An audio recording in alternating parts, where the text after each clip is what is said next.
Hello everyone and welcome today. We're going to be talking about bonds. Now what exactly are bonds? Well, bonds are just instruments. They're loans. They're basically a loan. And what it does is you're looking at it from the point of view of you being the lender, and you buy a bond from an organization, a company, a government, something like that. Bonds normally have a price attached to them. It's called a face value. It's called the face value. And this face value is normally about $1,000. So it's normally to see a bond with a face value of $1,000. Now the interesting thing with bonds is that they're really good investments, in the sense that you are loaning a company $1,000 or multiples of $1,000, and they in turn will pay you interest on that. Now the interesting thing with the bond is what happens is they will pay you interest semi-annually, in other words twice a year, and at the end of the period, and there is a set period on a bond that lasts for a certain time, they will pay you your $1,000 back. So essentially, what you're doing is you're loaning them $1,000. They're paying rent on that money semi-annually, and it's called interest. And at the end of the period for which you've rented it, they'll pay you $1,000 back. So that's essentially how a bond works. It's a loan to a company or a government agency that, instead of paying back in proportions like we've seen traditional loans do, what they do is they just borrow the money and they pay rent on the money, and at the end of the term they pay the money back. So let's take a look at why we're looking at this here in this particular course. Well, the fact of the matter is that bonds, when they're sold on a given day, and they will have something called a coupon rate. And the coupon rate is like, well, let's just say it's the stated rate of interest that they will pay. So let's assume that it's 10%, just for lack of a better terminology. So that means half a year's time, they will pay 10% of $1,000. They'll pay you $100 in interest. And then in a full year, they'll pay you another $100 in interest, and so on. This will go on for as long, and at the end of it, they'll pay you $1,000. But you know, if it were that simple, it's pretty straightforward. It's not an overly difficult proposition, is it? But the fact of the matter is, we get tired of things and we sell things, or these things are what are called marketable. So essentially, you can, somewhere between the start and the finish of a bond, you can sell it.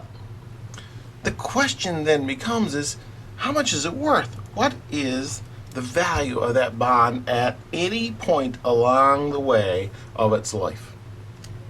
Now, you would think then that, well, you know, is it worth more than $1,000? Well, it probably is, seeing it has money-making potential. And it would certainly be dependent on what the market rate of interest is.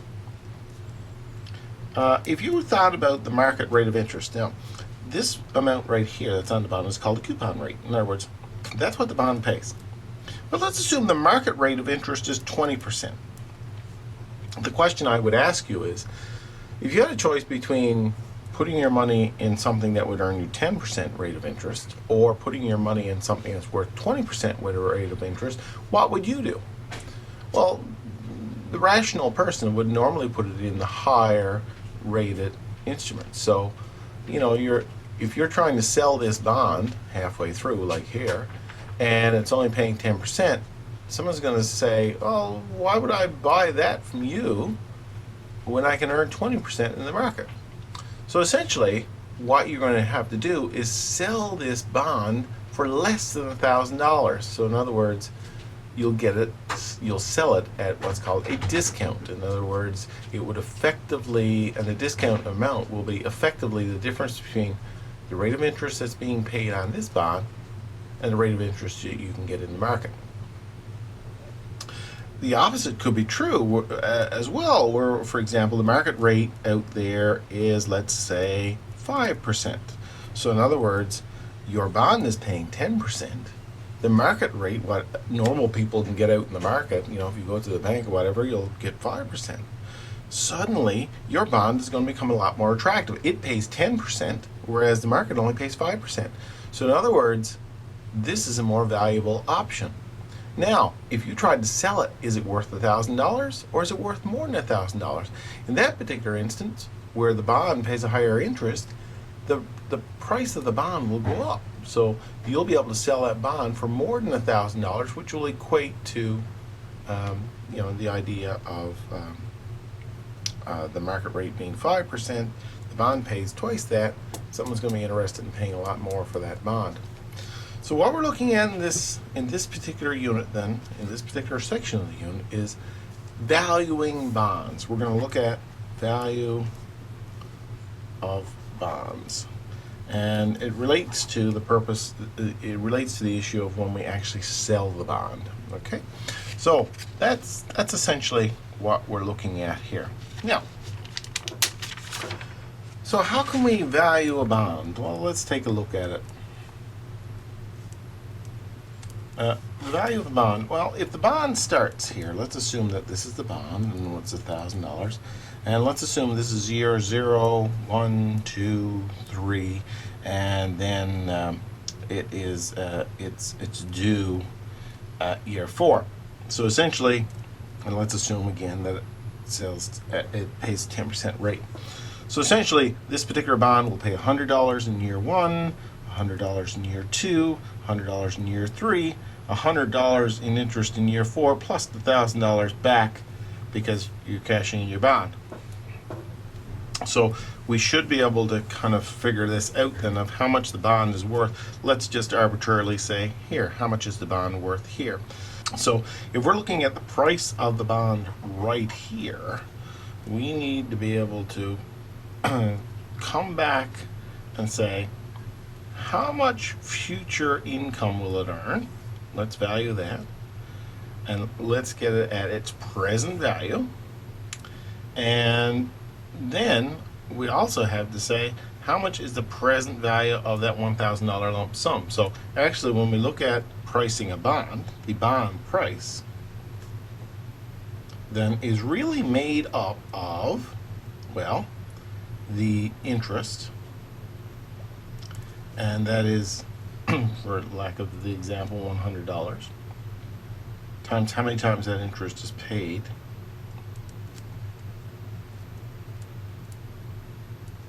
so the value, the present value of the interest payments. Okay, so that's one thing. Plus the present value of the future value of the bond. And this, in this particular case, it's $1,000. So what we need to be able to do is calculate the present value of that end payment. So essentially, when we talk about discovering the bond price at any given point along here, what we have to do is we have to figure out what is the present value of the total interest payments and what is the present value of the final payment. Couple those two together, and that will give us the equivalent bond price for now. So the best way to see how bond valuation works is to actually do an example. So I'll get a simple example here. We got let's assume we buy a bond, and the bond costs $1,000. Most bonds cost $1,000. It's a 10-year bond, meaning that we're going to have it for 10 years. The plan is to have it for 10 years, and at the end of the 10 years, we get $1,000 back, and we'll pay interest for 10 years. The coupon rate is 7%. So I'm going to draw my little bond here. Looks like a little sales sticker. The coupon rate on it 7%. They call it a coupon because it used to be like a little coupon that you pull off. So it's 7%, meaning that every 6 months, that bond will pay 7% annually, which is 3.5%. So we take, for example, the interest, or the amount of interest that the bond will pay, we'll call it B, equals 7% divided by 2. The reason it's divided by 2 is it's a semi-annual payment. Bonds are always semi-annual. So 3.5%. So essentially, 3.5% of 1,000 will be paid every 6 months, which is $35. So that bond will generate an income of $35 every 6 months. So that's how that works. So now here it is. Now let's say that 5 years into the bond we sell it. Okay, so 5 years we're into it. So what's it worth? Okay, in order to be able to assess what it's worth, we got to know what the prevailing interest rate is. In other words, the market rate. The market rate, let's assume for our purposes, is 6%. So here we've got a bond that's paying 7%. The market rate is 6%, meaning that the bond is probably, going to be a more desirable investment than going to the bank and putting your money in there. So that's going to drive the price of the bond up. We're going to see this dollar figure. If we're going to sell it, we could get more for it because it's paying a higher rate of interest. But let's figure out how much we actually could get for it. Well, first of all, we have to think about the formula. The bond price, when we sell it, is made up of two major components: the present value of the interest payments plus the present value of the future value of the bond. Now, the future value of the bond is $1,000. Remember that at the end of the bond period we get paid that $1,000 back. So essentially, this is the formula we're going to use. Now, in order to calculate the present value of interest payments, that's an annuity. So the present value of an annuity is the formula we've learned a little while back. The present value of an annuity is the payment 1 minus 1 plus I to the minus n over I. So again, going back to our old section of the course, the previous section of the course, this is this right here. Now the payment in this case, we know the payment. The payment is how much the bond pays. So we've calculated up here that this $1,000 bond, it's earning 7%, which is 3.5% semi-annually. So we know that that bond will pay $35 every 6 months. So the payment is $35. 1 minus 1 plus I. Now the interest rate on this is the prevailing interest rate. What's the market interest rate? So it's and again, that has to be cut in half because the payment is semi-annual. So 0.06 divided by 2, we'll call that. And the number of payments, which is the minus n, the number of payments, well, we've got 5 years times 2 payments a year equals 10. So n equals minus 10 in this case because it's a minus n. And that is over I, which is 0.06 divided by 2. Now, we can do the math on that section so far, and this will come to 298.56. Okay, that's part one. That's that side, the present value of the interest payments. But we also need to think about the present value of the future bond. Now, in order to calculate the present value of future payment, we've learned that PV equals the future value 1 plus I to the n, or to the minus n, I should say. So we know that this is the present value of the future value of the bond. So what we're doing is calculating the present value of that $1,000. So it's 5 years. So here we are. Now let's take a look at it. Well, the future value, we know we're going to get $1,000 at the end of this. $1,000 will come in the van. 1 plus I, and 0.06 divided by 2 to the minus, and again it's n minus 10. Now if we do the math on that, that will come out to 744.09. So the bond then is worth the combination of the bond price is, the bond price then is 298.56 plus 744.09, which is 1,042.65.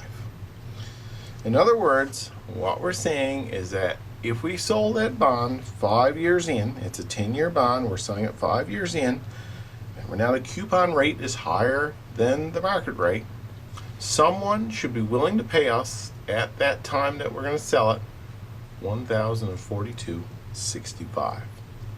So that's how you do those types of problems in terms of bond valuation.